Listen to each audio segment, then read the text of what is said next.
All right, lots and lots to talk about today. Banks are failing, China and Russia are talking shit. I watched The Last of Us and played the Resident Evil 4 demo. We got a lot going on here. Welcome We back do, to we the do. yeah. So welcome back to the Electric Luchador podcast. This is El Oscuro, the Electric Luchador. You might know me by some other names. I'm here back with K Anon. Hello. And yeah, this is just another glorious day in the US of A. You could say that, right? So, that being said, it wouldn't really be the United States of America without an economic crisis. Yeah, Now, it's been yeah, go kind of on. wild. Now, like, honestly, it's. I'm not too sure how widespread this can get, considering it's mostly rich people's money that it's affecting. So, Yeah, I think with Silicon Valley Bank, they mentioned that it was something like around less than 5% of all deposits were FDIC insured, which means that only 5% of the deposits were less than $250,000. So yeah. I don't know how you quantify rich, but it's probably above $250,000. I don't know, maybe not. Maybe I'm crazy, but I mean, to have that in the bank, I think that's in today's economy, the state that our working class is in today. I think having more than 250K in the bank would be considered like, oh damn. right. But now I think when people are like, "You're a millionaire," just a millionaire. I don't know. Oh man. So So Silicon Valley Bank crashed last, what was it, Thursday or something? I Yeah. think it was might have been last Friday, last Thursday, somewhere in there. Yeah, Yeah. somewhere around there. So this is the second largest banking crash in United States history. So there's a fun fact for you. And the Silicon Valley Bank was the 16th largest financial institution in the country. Now you had mentioned that less than 5% was insured. The numbers that I found was that FDIC only insured up to 85 to 95%. So we had like similar numbers there. So yeah, so per account up to $250,000, the FDIC insures your money so that if it gets lost, you get that much back. Right.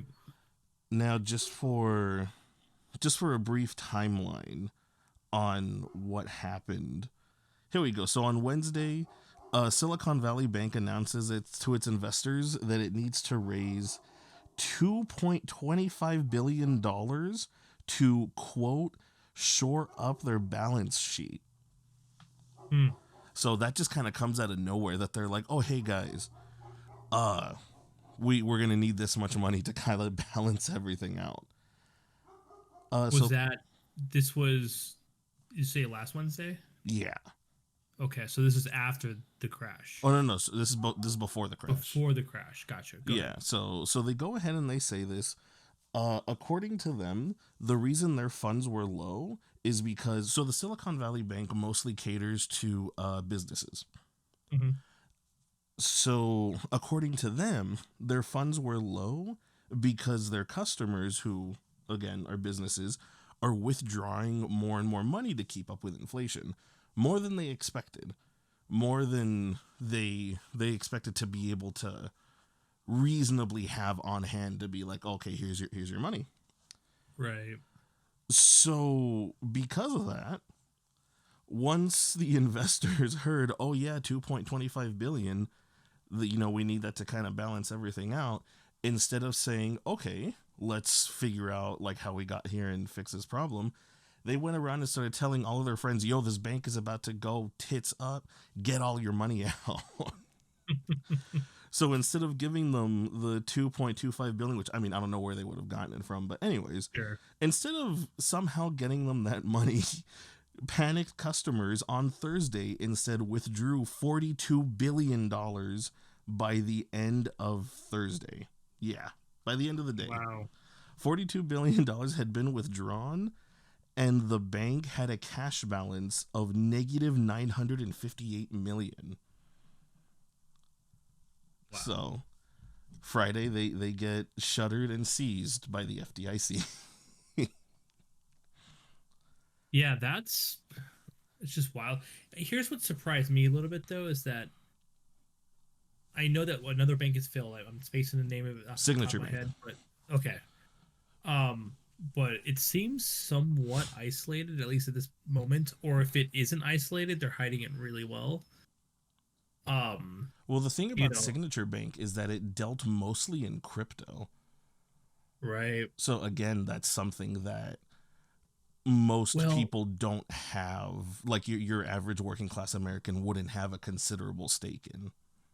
sure, but crypto's jumping.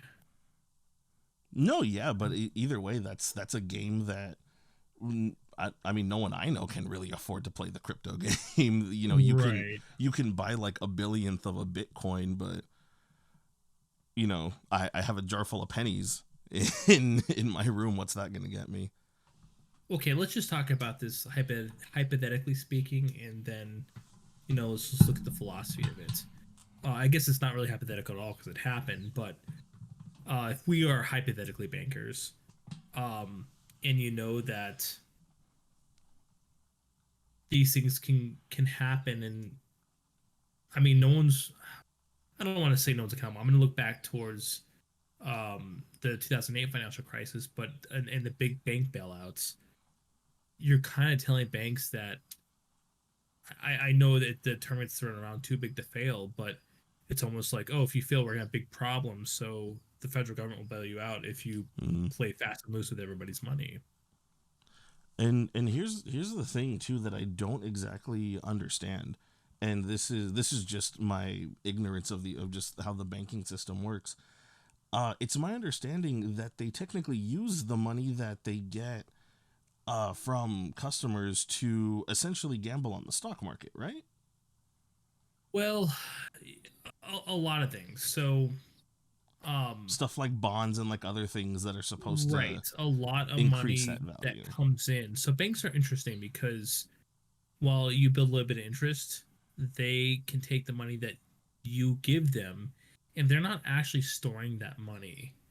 They are doing a lot of things with it, They're but investing it the essentially. right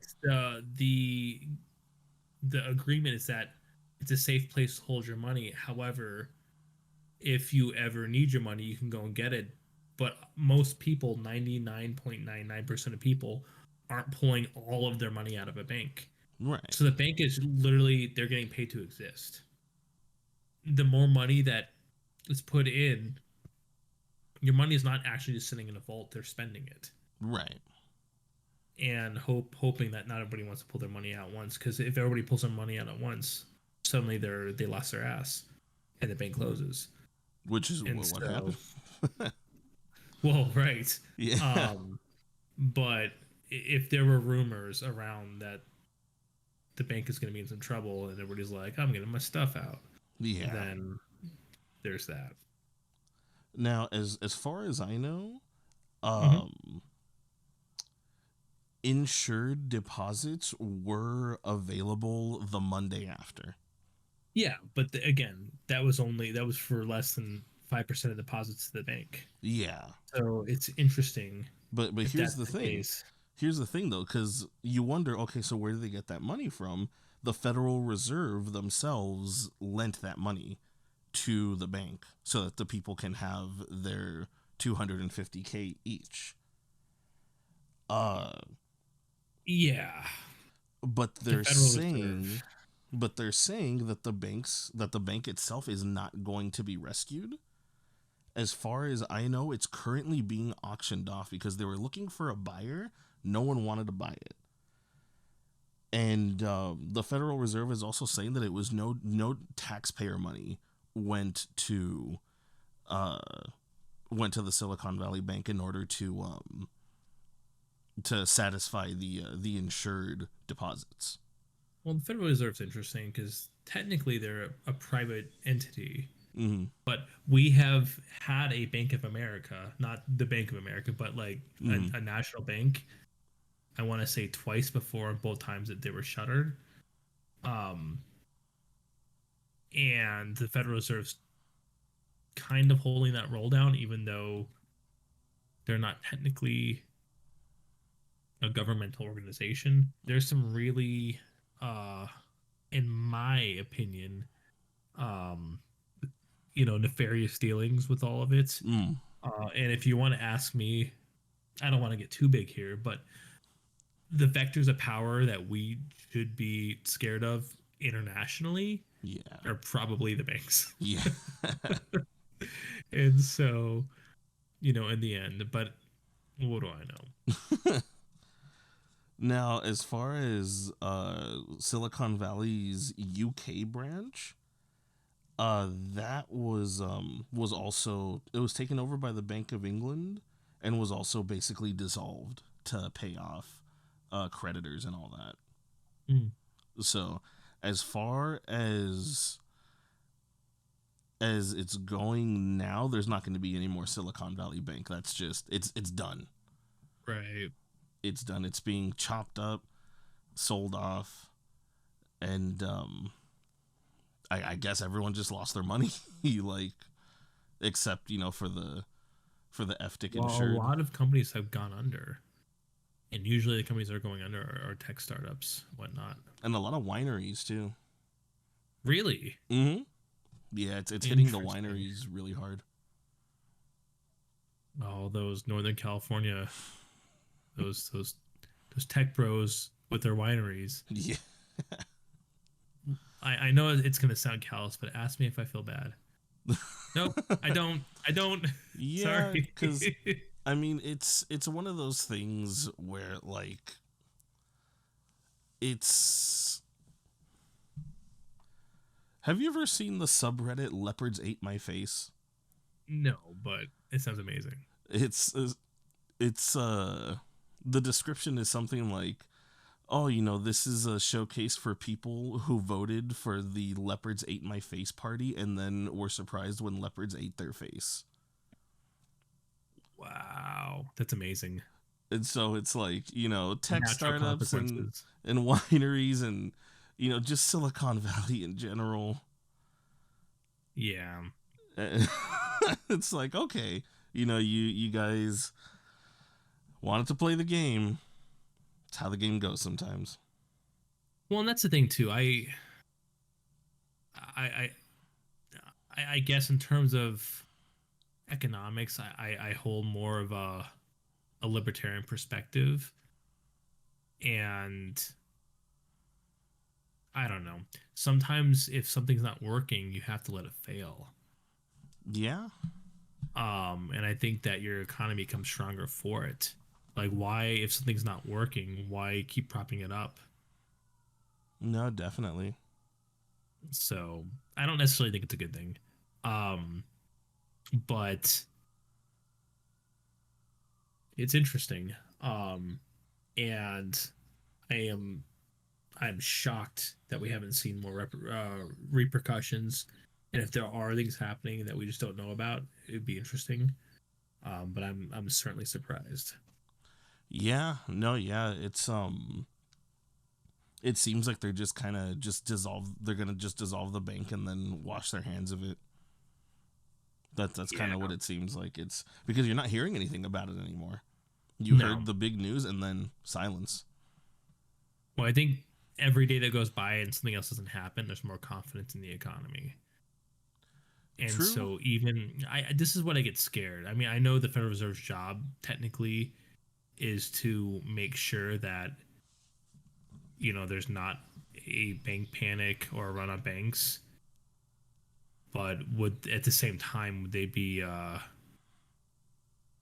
hope they're being honest with everything going on because um you know Yeah. it's it we don't want a fake economy because that, I mean, dude, we're in so much debt and so much trouble as it is. Yeah. And so No, yeah, I don't it's know. it's but speaking of debts and who we're owing our debts to, China has been making some moves with. I Yeah, mean, this is kind of interesting. So could I we, mean, it does. Go ahead. Sorry. no, I was just gonna say, can we call it them trying to play the world peace game, or are we thinking here Well, that there's something a little? so a lot of considerations with this one. Mm-hmm. Um, so I think you're probably speaking to the fact that they stepped in and they're trying to broker a peace deal between Ukraine and Russia, Right, right. and China wants to and play mediator right, in and that then the United conflict. States is like, under no circumstance will this peace deal occur, Yeah. and even Zelensky is open to it, and I think that there he's probably in talks with China right now. Um, Supposedly they so haven't spoken yet because Xi Jinping is still in Russia right now, as far as I know. right. Um, however, here's the thing, dude. If the United States stops supporting Ukraine right now, the war is over.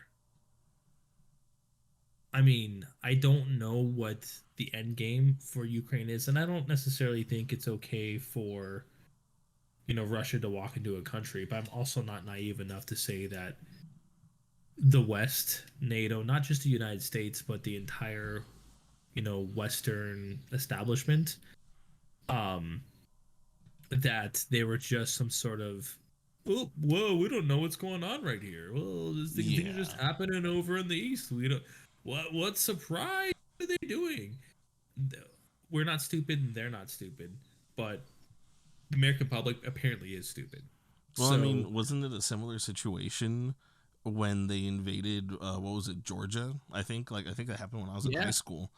That one day it 100%. was just like, oh hey, Russia just kind of walked in here and started doing shit, and Well, and in, then in like this nothing. case too, Russia, they're not going to make moves that could put them in jeopardy. They make moves out of desperation because they're not the big kid on the block. And this is what we have to understand. The big kid on the block is the United States and the West, Mm-hmm. especially NATO. Let's call it NATO. And it's really interesting because the big kid on the block doesn't want anybody else to be a big kid on the block. So we're gonna do whatever we can to make sure that doesn't happen, even Right. if that means so. Like when Gorbachev at the fall of the Soviet Union, um, the agreements set at the time by policy and by treaty are not 1 inch, of NATO expansion east, not 1 inch, Mm-hmm. and that clearly hasn't been the case. We apparently, under the Obama administration, it appears that we had, I don't want to say hired, but a lot of extremists, and they look like kind of, I don't know how you want to say it, but nationalist extremists. Mm-hmm. It seems like they're the ones that were responsible, but we kind of sponsored a coup in 2014 and installed our guy. I mean, their Congress fell apart, and that's when Crimea voted to pull away. Mm-hmm. And you realize that in these eastern areas of Russia, Crimea, Donbass, Donetsk, all these spots, uh, they're ethnic Russians, and they still speak Russian. And ever since 2014, a lot of these areas were getting shelled, but nobody gave a shit then. Mm-hmm.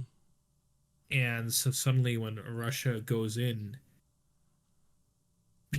people are like, "Oh, Russia's invading," and we could take that perspective certainly, but it's a desperation move to act like that these actions happened in a vacuum. It's just Right. not true. Like if there was some sort of superpower trying to build up on the United States borders, you better believe the United States is like, no, we want to keep the buffer state in our interest, Mm-hmm. and then we would have a proxy war like we always do, and just like we're doing right now. But imagine if we stopped giving money, if we stop getting ammo, we stop getting everything, Ukraine doesn't have a fight anymore. Right. So who's really fighting Russia? We have to ask ourselves that question. Well, Um, even then, it's like the like you mentioned, the geopolitical perspective. If you look at ongoing conflict in Ukraine, who's benefiting from that? oh, totally, totally. Like if we could sit there and keep throwing, because the idea of the West is throwing money and equipment to the Ukrainians, but right now the Ukrainians are dying and Russians are dying, and we're sitting there like, oh yeah, yeah, keep going, keep going, keep going. Here's Yeah. some more stuff, and it's ridiculous. I wish Ukraine would get wise and realize that we're just using them, and Yeah, so I mean, but if you look at it from, I mean, like if I were in Ukraine and Russia was coming in, they're bombing our neighborhoods, they're shooting us, oh yeah, shooting, totally. like I can see why they would be like, okay, we're gonna side with the people who are gonna help us defend ourselves. Well, here at the same time too. I mean, if you want to go and fight, and in this world, if you want to be realistic about it, die, then fine. But if you want to try to live to fight another day, sometimes it's worth getting out or trying to work with it. I mean, No, I 100% agree. The thing is that your average citizen in any kind of armed conflict, your grunt doesn't have the luxury of that choice. I don't disagree. Um, well, a lot of people in Ukraine, like of fighting aged men, they don't have a choice. You're right. They're just grabbed and they're putting them on the front lines. Um, I would GTFO if you could. If you Yeah. can't, then try to do what you can to get away because you're almost going to certain death and it might not even matter. No, yeah, definitely. Definitely. And that's the thing that it's because also, the US's reasoning for not wanting the ceasefire, where it's like, oh no, it'll give Russia the chance to resupply, and it'll give them a chance to kind of entrench themselves. That is a valid that is a valid consideration to have when you're Sure. talking about strategy. But like, come on, like if it's between, oh, we need to make sure that we can still win this war, and oh, there's a possibility of ending it. Shouldn't Well, shouldn't you be on the side of ending it? Like, well, yeah. Here's the thing. What I want to have a conversation with people on the highest levels of the United States. What is the end game for this? Like, what do they think is going to happen? And I think that's an important conversation to have because I don't see an end game where Russia doesn't have some of these territories. now, you said that you knew someone who's been following the whole conflict pretty intensely, right? Sure. Yeah. We should probably just do an episode and have them come in and just kind of lay that all Yeah. out for us. Absolutely. Yeah. Let's talk and we'll see if we can work that out and then and kind of just give us the whole spiel. Um Yeah, because I mean, I'll readily admit what I know about the conflict is what I'm being fed through the news. And yeah. I mean, we're only 2 episodes in, but I'm sure the kind of audience that we would attract, and you and myself know not to trust what the news is giving you. So Right, right, right. Well, the sooner the war ends, the better. 100%. I think we're coming up on a year now. Jesus. Yeah. And I don't have the numbers off the top of my head, but sure hundreds of thousands are dead, Yeah, and unfortunately so. it just didn't need to happen. All right, so let's skip on over to our culture corner. See what we've been watching, what we've been playing, doing all that kind of stuff. So, Kay, what do you want to hear about first? The Resident Evil demo or the Last of Us show? Ooh, we can go either way. Let's talk about the Resident Evil demo real quick, and then we'll hit Okay. Last of Us. What'd you think? Okay, so first off, if any of y'all at home want to watch me play the demo, the video is on my gaming channel, Gummy Shark Guy on YouTube, GMYTV on YouTube. Link will be in the description if you're interested. Now, I liked it. I didn't see any issues with the field of view because it's because I remember you mentioned that specifically. Um, it It was okay. just Sorry, go. I'll let you finish. Oh, okay. No, it just looked like the HD remakes of like the PS4 remakes of 4, 5 and 6 where they pull the camera out a little bit where instead of cutting off the character at the waist it cuts off at like the back of the knee. And so I didn't really have a problem with it cuz I was like, "Oh, okay, it's just like those games." You know what's interesting is that I couldn't. Okay, so I had to add an addendum here to my thoughts of the demo. I hated it. I hated it so much, and I played it again. I hated it, and I played it again, and I hated it. And I did the submachine thing, and I hated it. And then I got the hard difficulty, and I hated it. And I realized that when I play something like 10 times through, that I probably can't say I hate it. Okay. So it's really interesting. Um, and what's odd about it is that the dead zones are weird. That's the aiming feels odd. Um, maybe what throws me off, and I know this is weird, but uh, as someone who's played through every single Resident Evil as they've come out in my lifetime, and it's probably one of my favorite series, even though it doesn't really hold up. So here's what the challenge that Capcom has is that they they want people know what to expect and people love that game, so they're trying to take their own kind of turn with it. Now, I understand what they're trying to do, and I started rolling with the punches a little bit more, and I've enjoyed the demo more enough that I'm really excited to play through it as time has gone. Because I know when I first talked to you, I was like, it was awful, and it was bold. The first guy you see that you had to shoot in the game like a Ganado that's already like is in his second form or whatever. He's like Yeah. being out. He's really hard to kill, and at first I'm like, what a stupid decision. But the more I played it, I was like, you know what? That's kind of hardcore and kind of bold, and it lets you know this game's gonna be different. Yeah. No, yeah, that And was one of the things that I noticed too that like when he came out I was like, okay, no, this isn't an enemy that you're meant to kill easily. This is right, supposed to be a tough enemy, so it makes sense that you're like, oh, he's not going down. I had to empty my whole clip. I gotta stab him. I gotta, because it's especially when once I got to the village segment, the village square, and I was surprised at how hard it was. I was like, damn, that it makes sense for them to have that enemy be the first one just to kind of show you right off the bat that they're not going to be pulling any punches.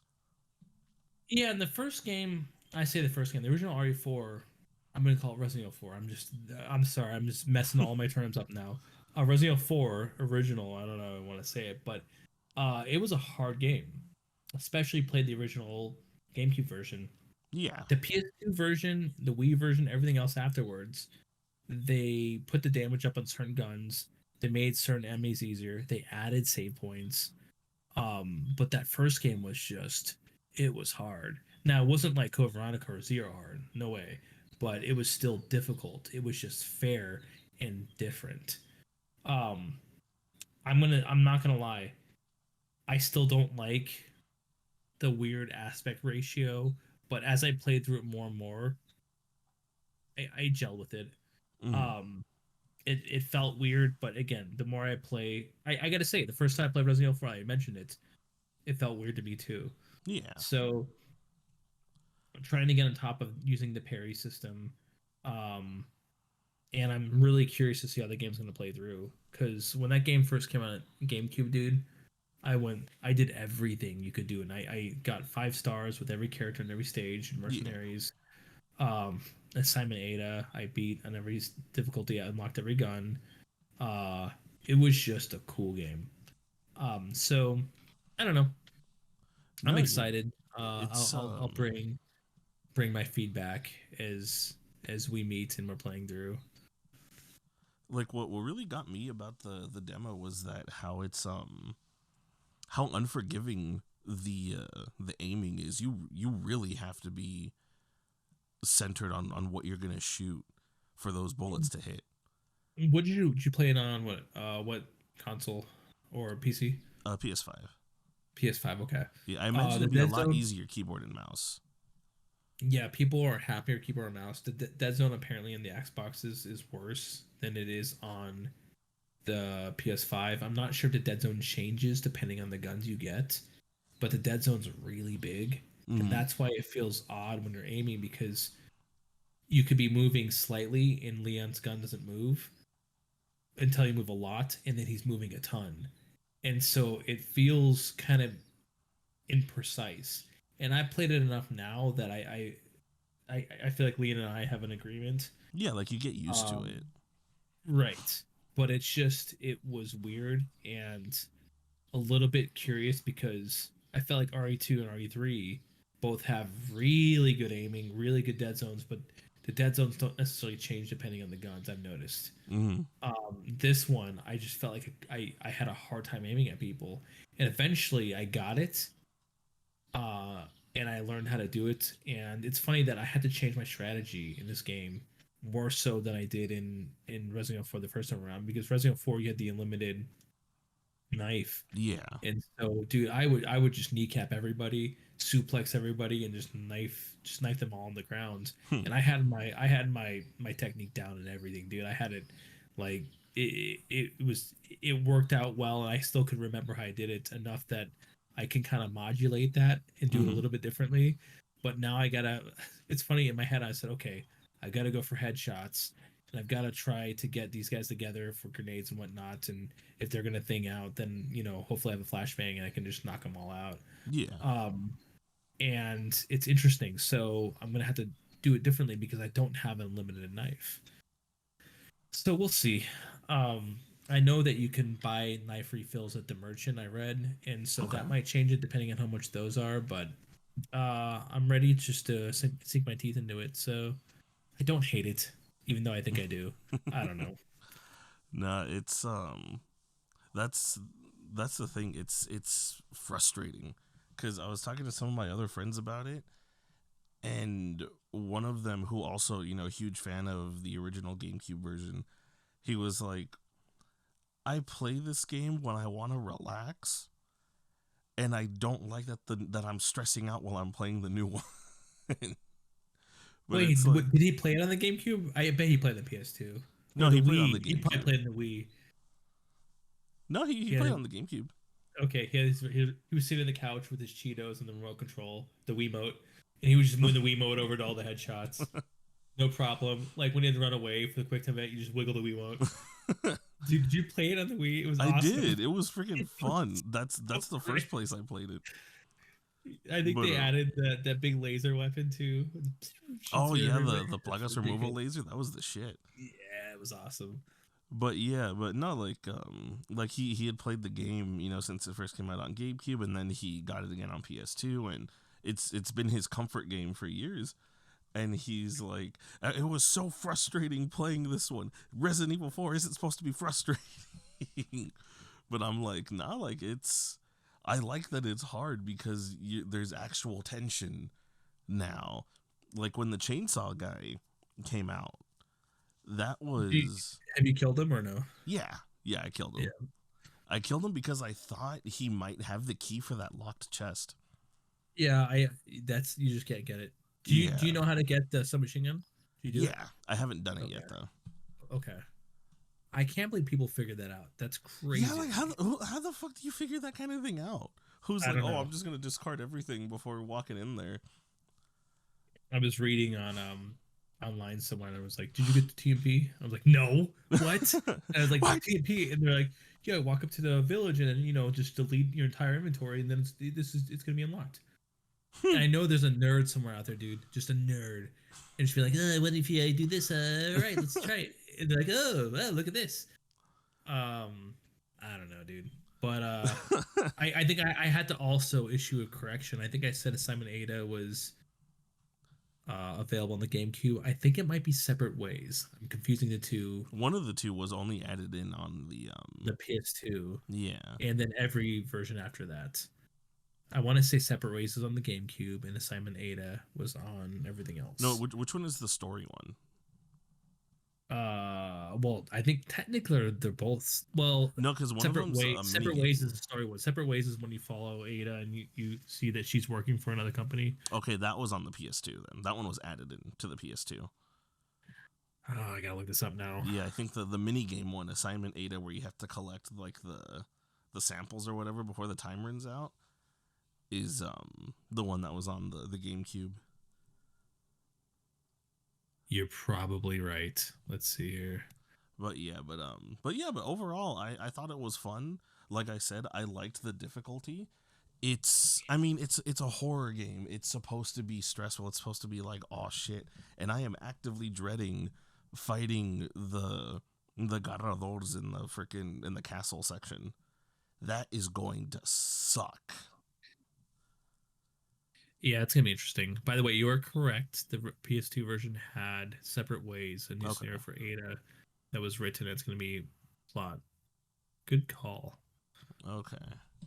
So yeah, but yeah. But Cool. overall, like I'm excited for it too. It's gonna, oh man, it's gonna be a rough one, but it's gonna be fun. And it won't be so bad. If the way like Nah, the one thing I'll say, what's up? no, I'm saying like I think it's gonna be rough. At least for me, it's gonna be a tough game to get through. It's just gonna be fucking hard. Well, I'm thinking about the castle. Man, the original GameCube version, when you had to fight the two blind dudes, Yeah. and if you died, you had to do the entire clock tower again or whatever. And Morirás do you vivir, remember? Wait, do you say it, do it. morirás vivir, Right. But morirás morte, vivir. morte. um, It better they sound added a fucking typewriter brutal. right before the room where you fought those dudes because Yeah. in every other version, but and those kids don't know how good they have it. Back in our day when we had to walk barefoot in the snow uphill both ways, we Oh didn't have a man. save point right before the room. We just had to go for it. Oh But it's not as hard as Code. Did you beat Code Veronica? no, not yet. Dude, Code Veronica is a bitch. Um, Legit.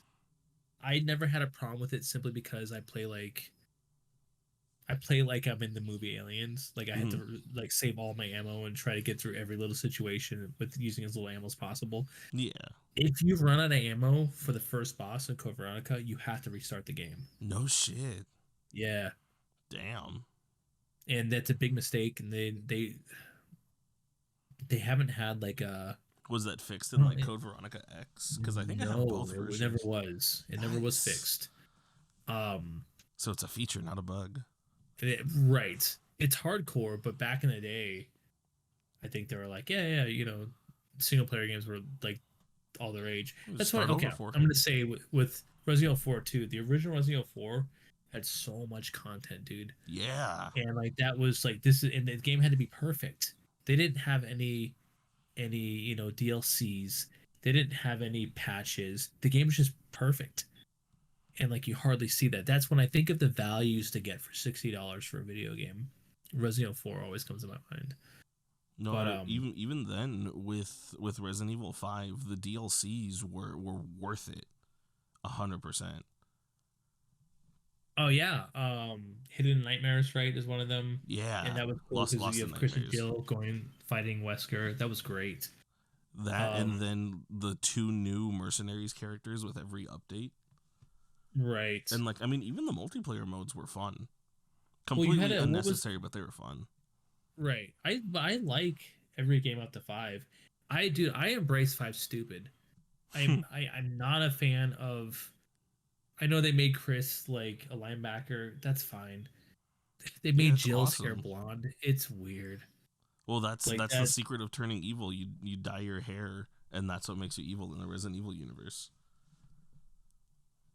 Do you hear the whole stuff? She's in this new like they have the all of these CG movies that are coming Oh yeah, out. where she's like still young, even though it's like Well, they say the virus that she had under Wesker has kept her from aging. yeah, And you're like, some okay. shit. Well, Even the though thing too, Wesker himself they was might be visibly wanting like to older. reuse. Right, they might be wanting to reuse assets from Resident Evil 3, and it might be just to save money. But they also have a really good actress that's doing Jill right now, and they might want to kind of stick that out a little longer. But it's kind of chicken shit to pull that. Like, No, it if I got definitely is. if I got a Jill like in her 40s or her 50s, and she's just hard as shit, I'd be into that. I'd be like, cool. Yeah, Now I'm they gonna gave us Daddy Chris in Resident Evil 8, so like right. why not give us Mommy Jill? There you go. And I'll admit it though. As a kid, I crushed on Jill Valentine, just because she was just a bad BZ. Well, here's the thing too is that like I can see them still finding any excuse to keep using RE3 make Jill because that Jill model is really popular. A lot of people are really attracted to RE3 make Jill. And I think, like it's Capcom isn't stupid. The way they marketed Resident Evil 8, you would think Lady Dimitrescu was in the whole game. I'm pretty sure that's also a really big um factor. There we go. A huge Well, that's gonna factor in them keeping RE3 make Jill and be like, oh yeah, she's just young because of reasons. well, and this is what it's funny thinking about that, and I think that that was probably the catalyst for them to be like, oh yeah, she's young. They want to keep that. They want to keep the actress. They can keep the assets because again, and I think you're right that people there was a big response to that. But to remember, I can't remember the actress's name, Julia something. In the GameCube days, she modeled for Jill in the original remake, and they reused that asset for the character in Piano 3, which is one of the Capcom 5 for the GameCube when the Mm. Capcom was exclusive. And they reused that model over and over and over again. It was the same actress Um, all the way up to 5, wasn't it? I think so. Well, I think in 5 too, yeah. Let me look. Julia Voth? Let me see. Yeah, something like that. Let me just see real quick. And then in 5 too, they thickened her up a bit since she's supposed to be a little older. Yeah, I think all the way up to 5. Because if And you look at so, her model, well, because here's the thing too, I'm gonna come off as a huge pervert here, but whatever. I'm not ashamed of my sexuality, and you shouldn't be either. Now, there you go. if you take a close look at the character models for the women in Resident Evil 5, they didn't just like say, okay, let's make a hot girl, bam, and then just swap out the heads. Jill, Sheva, and Excella have all very different physiques Mhm. that are appropriate for their characters. Because if you look at Sheva, I want to say she's supposed to be, I think, just like 22, 21 or 22 years old. Mhm. So she's tiny. She's got a really slender waist. Her arms are pretty skinny. I think her arms probably should have been bigger just to kind of make her more believable as Sure. a BSA agent and all that. But yeah, So but she's the overall, opposite of Abby. That's what you're trying to say. yeah, right. But like overall, she was very slender, very athletically built, all that kind of shit. And then you look at Jill, and this bitch is built like a cop. Like she's tanky and she's thicker, and it's what I appreciate is that that's not the typical kind of physique that is considered like quote unquote like Hollywood attractive, if that makes sense. Sure. Well, that's what if you look at her in Resident Evil 1, dude, she's wearing jungle boots, she's wearing straight up combat pants, and she looks like a cop. Like what she's wearing is you could say like anime cop whatnot, but she's fully clothed and she doesn't give a shit. And Yeah, that's why like I was a fan of that. I was like, yo, she's just a hard, she's a cop and she's going through a situation. She's very like Ripley in Aliens. right. Uh just ready to take it to whoever. And I thought that was cool. Like dude, the premise of the original game too is still so rad. It Like is here's a corporation, who is messing with fucking. bioweapons, and you have to go in as like a special team, and suddenly like, It's a little too real now. right. Well, it's funny because Biohazard in Japan and everything else, it made sense. It's funny to think about because, And then we got Biohazard in China. well, wah, wah, wah. Well, if you look at the plot of Resident Evil 6 before COVID, Yeah, everybody like right around the streets of China. Like, anyway, we're gonna get in trouble here.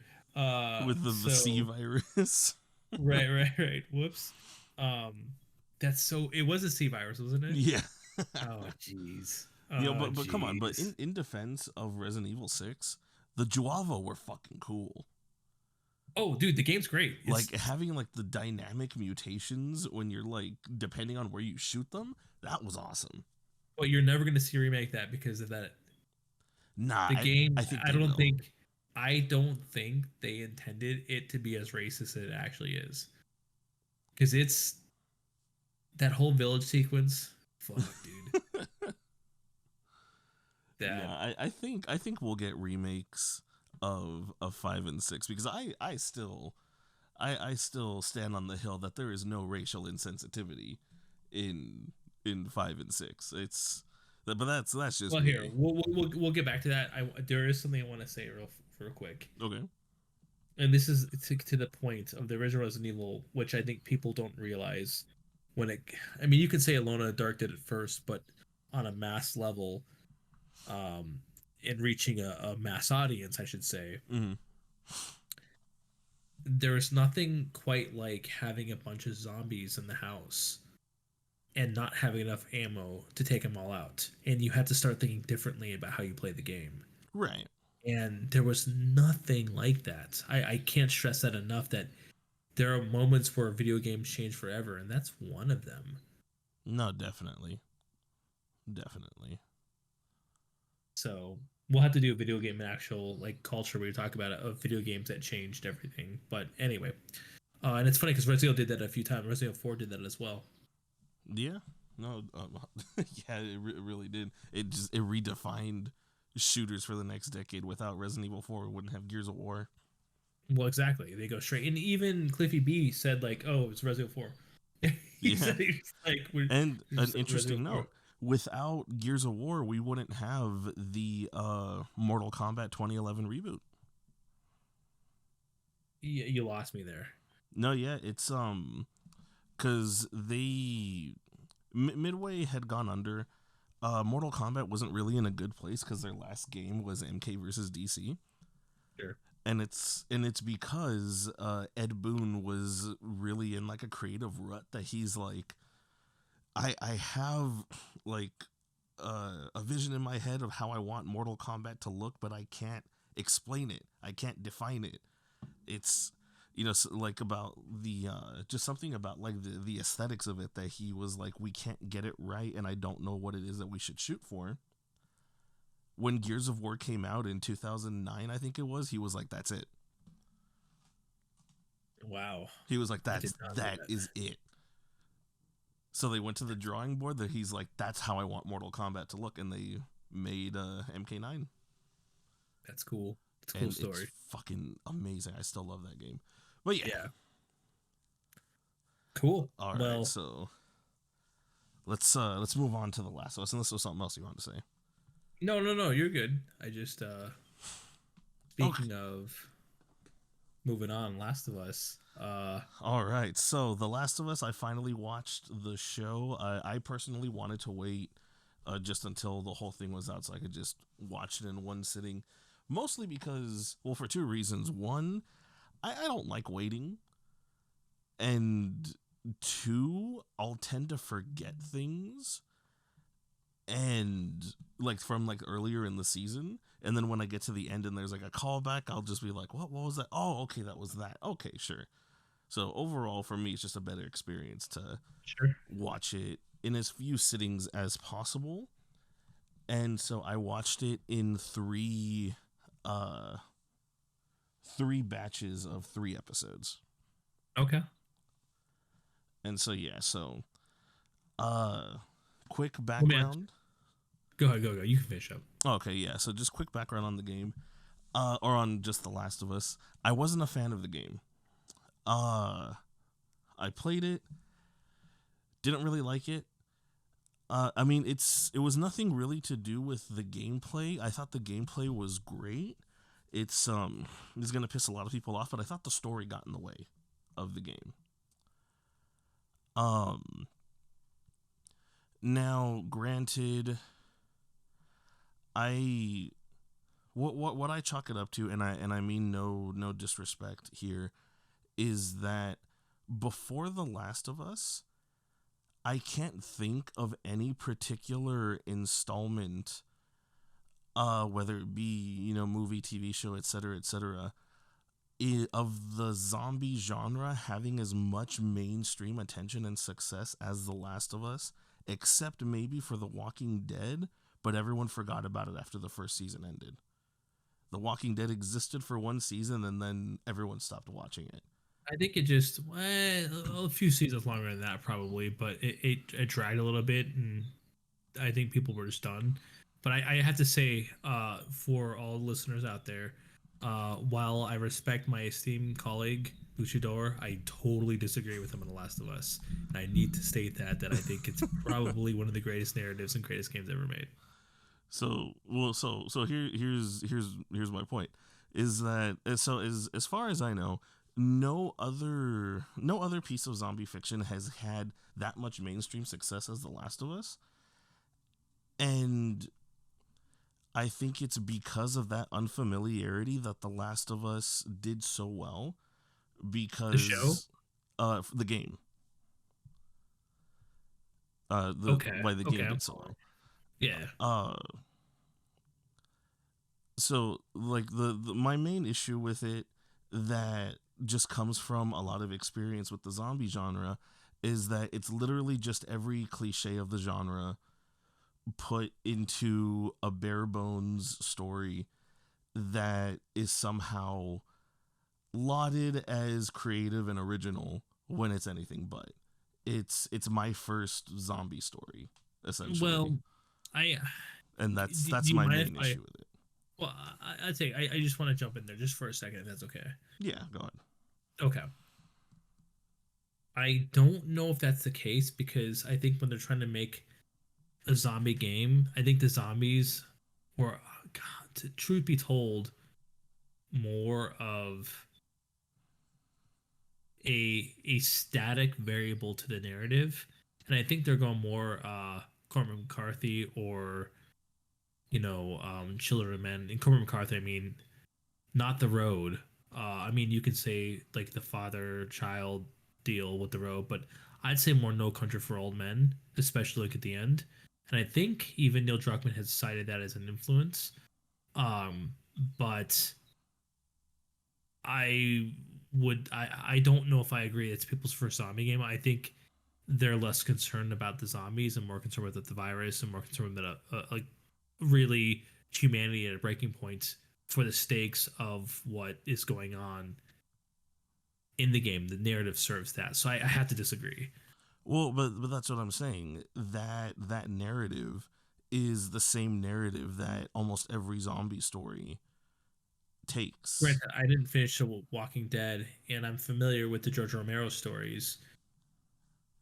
I guess what other zombie story has a narrative like Last of Us? Because I'm racking my brain. I can't think of one.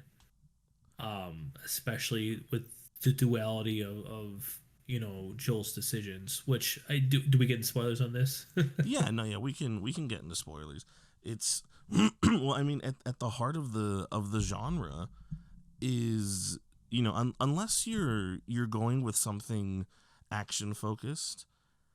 The heart of the genre is the idea of, oh, at what point are we the monsters? And almost I mean, almost every story, every zombie story will blur that line. 28 Days Later being a big one, where the villains aren't even the quote unquote zombie stand-ins, the infected. The villains are the soldiers. right. The zombie is static, and that is a good point. But here's the thing, though, that this is the variable I don't think something like 28 Days Later has, which I think 28 Days was a great movie. But if you pull 10 people off of the street and present them of the stakes that Joel's dealing with, it's almost like the philosophical dilemma of the train car. Are you familiar with this? Yeah, Okay, it's that situation we're watching it happen. And so does he throw the switch to save the three people in the train car, and instead of the one? Most people would say, like, well, yeah, because in terms of the human collective, that this makes sense. um However, if that one person is now your mother, or in this case your daughter, you don't throw it. So that means that your love for this person has superseded your, I guess, collective decision making for the rest of humanity. Now, there's a few variables here, and this is what I want to get into: is that if you pull 10 people off the streets, they'll say Joel is evil and damn the human race. Other people will say, no, he saved his family and they took her agency and didn't let her choose. I mean, and here's the big question: if they didn't give her a choice and they're going to kill her because it's too important, you know, is this something that is Joel really wrong? And that's the question, right? At what point are we going to say the Machiavellian ends justify the means, as opposed to, well, no, they didn't give her a choice. She wasn't able actually to choose. And they leave it ambiguous on purpose like that. right, I mean, in the game and in the show, they get to Salt Lake and they're jumped, and that's it. And suddenly she's on the table, and he didn't have a choice. Um, so it's right. But interesting. like it's but that's a that's a dilemma and a question that a lot of zombie stories already handle, because even just beyond that, post-apocalyptic fiction in general, some of the biggest cliches are, oh, this grizzled survivalist has to, escort a child. It's usually a child or some other kind of innocent to, and then they have that whole character journey of reclaiming their own innocence as they do, et cetera, et cetera. You have the cliche of, oh, this one person is immune and, we have to find a cure, all that. And then when you go through the story, things that are supposed to be shocking aren't, where it's like, okay, they add some more survivors to their group. Okay, cool. I bet one of them's gonna get bitten and try to hide it, which I'm glad they minimized that in the show. But like when it happened in the game, I was like, oh, of course, okay, whatever. And it was just everything that I thought was supposed to be emotional and exciting. I was just like, oh, okay, there's another one off the list. Well, what's interesting is that I understand that they play with a lot of the cliches, and I think you're right in that. But the game is done competently. They do it well. They pulled the Uncharted engine and they made it a stealth game, which is kind of cool. There Yeah, was a no, yeah, the certain gameplay was brutality. great. Well, there's a certain brutality about the game that Yes. you didn't see otherwise, and that's what I think was novel about The Last of Us. But here's a world that's gritty and real. But moreover, and this is the most important piece, I think, and I think we can kind of come to this idea, and you might agree, you might not agree, but this is my overall thought: is Mm-hmm. that because in the end, I thought the show was okay. um I don't think it was great. In fact, it was, I wouldn't even, I would call it barely good. Mm-hmm. uh I wouldn't call it bad, but it's kind of like but here's the thing that's important, and I want to differentiate this. It's interesting because The Last of Us works and it's unique because it's a truly interactive narrative that is unique for its medium.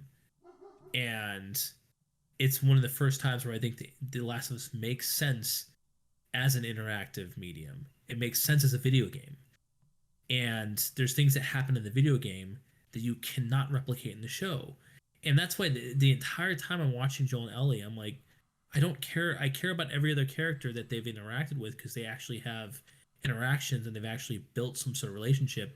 But Joel and Ellie just seem like we're supposed to assume they're together because in the game we go through all that shit together, and that's the relationship, and that's what's unique about playing through an interactive medium. And while I'm watching a show, I'm like, maybe this just shouldn't have been a show. But here's where I might be wrong: is that you know who this show's for? Um, 30 or 40 something stay-at-home moms. It's the Game of Thrones crowd, Okay. and I know this because in a crowd of women that I know, I heard the story that they all had a dinner together, um, and nobody plays video games. And the entire dinner they were talking about The Last of Us, Okay.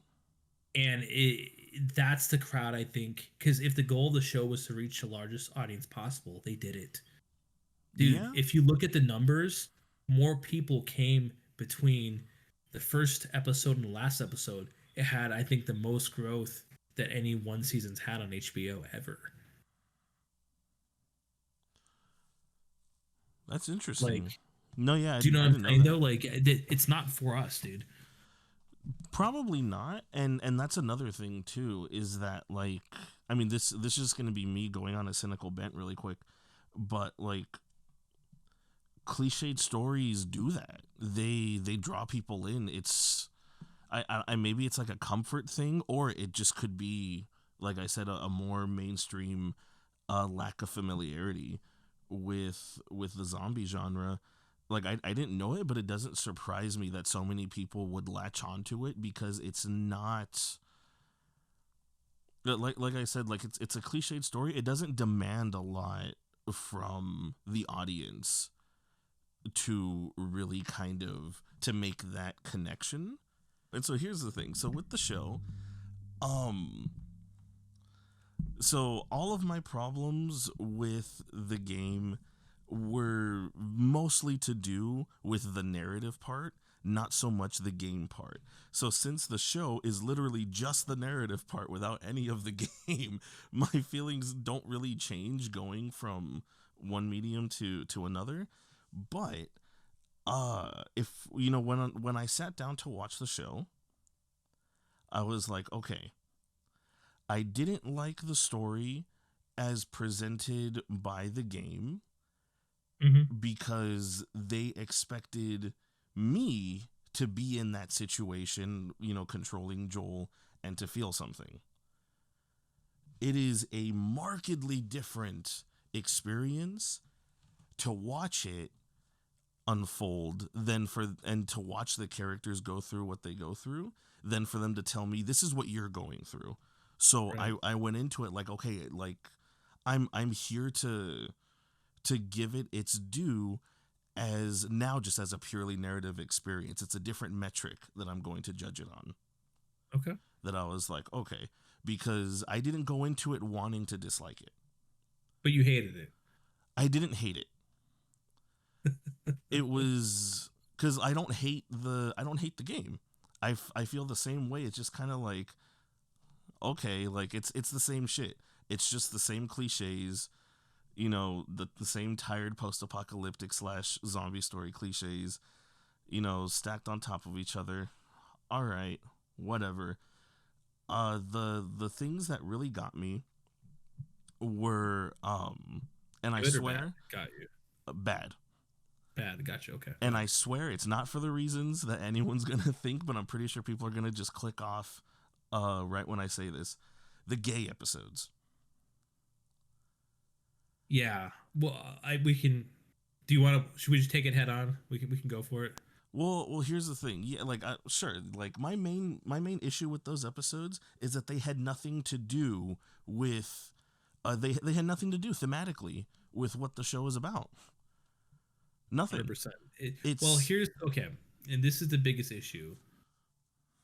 the choice to put those episodes in, especially since they literally were not connected to the narrative almost whatsoever, at least the Bill and Frank episode, is that it's purely an ideological decision.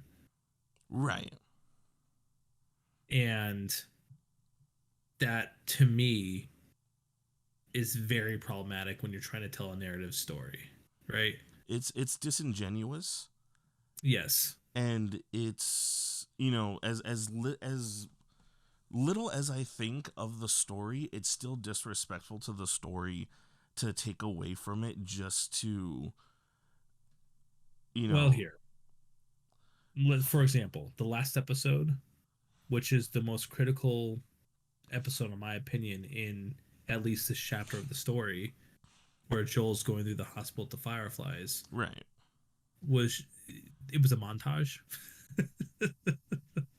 And then the part of the story that doesn't matter at all, Bill and Frank, was an hour and 20 minutes or something like that. Yeah. It was the longest episode I think of the season. That or the first episode.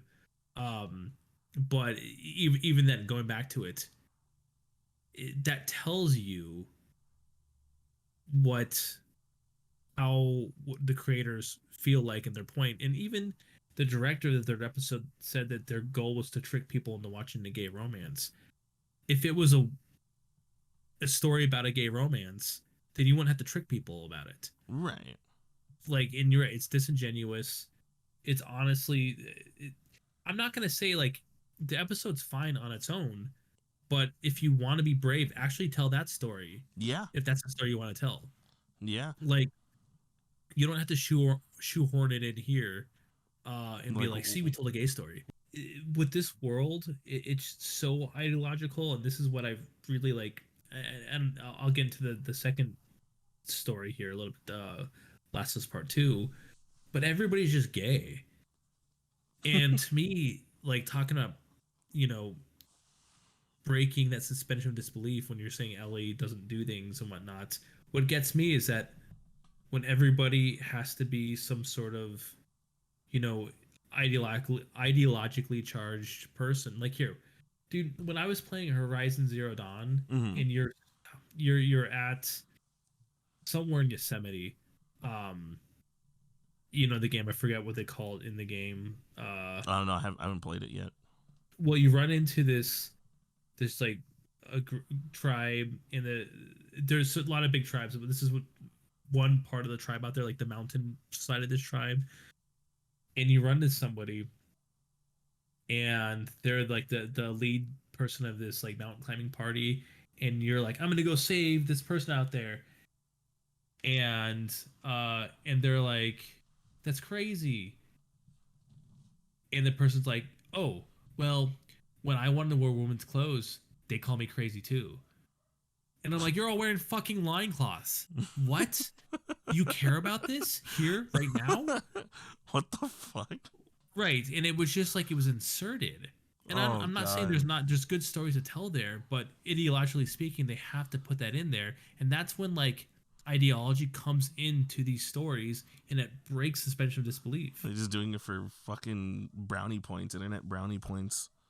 Oh, also, how stupid was it to try to explain even that last episode where you only had 40 minutes because apparently you don't care about your characters, Oh but they're yeah. like, we're gonna explain how she's immune. You just took away the whole mystery of it. You It, Prometheus your entire Last of Us situation. that doesn't really bother me, the taking the mystery out of it. We just didn't need to know. Again, it wasn't thematically important. It No. has, you know, whether or not that's shown, it has no bearing on And even Joel's then, choice. technically Marlene should have the most stock in saving her, you know, and somehow she doesn't care. It's dumb. Now, and that leads me into what my main issue was with the whole show: Okay. the violence and how there was hardly any. Yeah, lack thereof. I completely agree. It And was I think so it was so toothless. It's like it's like Kevin Smith's comedy post heart attack. It just lost. It just had no balls. the hardest R we got in that was Bill and Frank. That's true, dude. Oh man, no, it was like, because even then, like, because they build Joel up to have such this like this badass reputation. We don't see him do shit. You know, Well, see, not he only that, Ellie doesn't see him do anything, even though she was like, "I've seen him kill people." When she tells that the girl in the house, Tommy's wife, yeah I've seen him do things. yeah And and so it's like, but literally the scene that's supposed to be hard where Ellie saves Joel, literally it's like she comes out there, she shoots him, and he was like, Ellie, get back in the wall, go to the wall, and she like crawls into the wall and she starts crying, and where he's like, but it's Billy, I can tell what, and like it's supposed to be emotional, and I was laughing, dude. yeah, And then it like was so suddenly like they bad. come into the room and they're all buddy buddy. There's no tension between them like in the game where Yeah Ellie won't talk to him for a while until Joel has to own it that she saved his life and he hasn't even said thank you because he can't admit it. yeah And then like then somehow get this, they're like Kansas City, they're like all the zombies are down in the sewers, but they're not really in the sewers. Watch, we'll take the sewers, and they go in the sewers, and it's all clean and nice, and and they get back to the houses, and there's a sniper, and Joel's like, "I'll take care of this," and he goes, and he was like, "Don't do it," and they don't show us. That should have been a brutal scene where we see him just execute a dude. yeah Like they could show the brutality of Joel at that point, but it goes off screen and he shoots him, and then he's sitting there, he turns into Audie Murphy and he's sniping everybody from the outside. yeah Once all the get this, the zombies who were all hanging out downstairs that they didn't see them when they walked over, but somehow they show up. It's Jurassic Park shit with the fucking goat being like levitating and suddenly there's no goat there. Anyway, if you want to talk about the paddock scene in Jurassic Park, I'm just gonna. It's a little side thing. We see the T Rex eat the goat and walk over to the fence, and then suddenly the next time we're there, it's a big drop, and it's just the same thing. They've established that there's a bunch of zombies down underground, yeah and they're like, it was a big lie. There's no zombies down here. And then they go out there and they're like, there actually was a lie. There's no zombies. But somehow the zombies come out of nowhere, yeah and we're like, where are all the zombies? Right when we're gonna kill the guy, it's the Deus Ex Machina, and somehow Joel is like the most badass sniper that's ever sniped. yeah. And then they get to Tommy's town, and he was like, Tommy, can't do it. Am I I don't gonna know. kill I'm him? losing my touch. After he like shot everybody, and like he just was a straight up killer. Dude, the Yeah, show. and that's the thing too. Like, what was the whole point of Kathleen? Nothing came of that. Oh, she was just a substitute teacher. Like, absolutely nothing came of that. It was a waste of time. It was a waste of because that was supposed to be a mix of Pittsburgh and I guess it would have just been Pittsburgh. No, where was the issues? I can't remember. Uh, but they put two cities together there. But it Yeah, was just stupid. it Like really there was no was. actual good action in the entire show. Can we talk about how dumb Tess's death was too with the zombie kiss? Yeah, what the It was fuck? just like Like, it was bad, dude. I was sitting Um, there like the whole time. I kept saying like as a joke to my sister, "Okay, but why did that fucking thing kiss Tess? Like, right. what was that?" It was, oh my god. But like, especially in the last couple of episodes, my sister and I were like, okay, now here we go. Here's where it's gonna get brutal. The torture scene was whatever. He stabbed a dude in the leg, so what? And then like, Well, and this thing they've established the game is brutal. They established that it's violent. This is a violent world, and we got none of that. none of it. Like the game, and the game was very violent. Like, I'll give Right. it that. The game was Watch watch viscerally that violent. trailer before the game came out in the hotel, and right when Joel grabs the shotgun from the dude, he's like, "No, no, no!" and he shoots him, and we get a second of his face exploding, and it says "The Last of Us." That was the Yeah, Last of Us that we're supposed to get, but they didn't make this for us, dude. Okay. I think we're pretty good there. Cool. Well, until all hell breaks loose tomorrow. Yeah, right. Um, Trump wasn't arrested today, but we'll see what happens. well, apparently there were bomb threats or something like that. Yeah, yeah, I'd heard about that, but that'll have to wait till the next episode. So thank you all for listening. This is El Oscuro, the Electric Luchador, Yeah, and this is K Anon. and yeah, we'll see you guys next time. Uh, while the world is still on fire. Yeah, right. I guess as it keeps burning, we'll keep making episodes. Yep. All right. Y'all All have a good right. Well, night. thank you, everybody. Have a good one.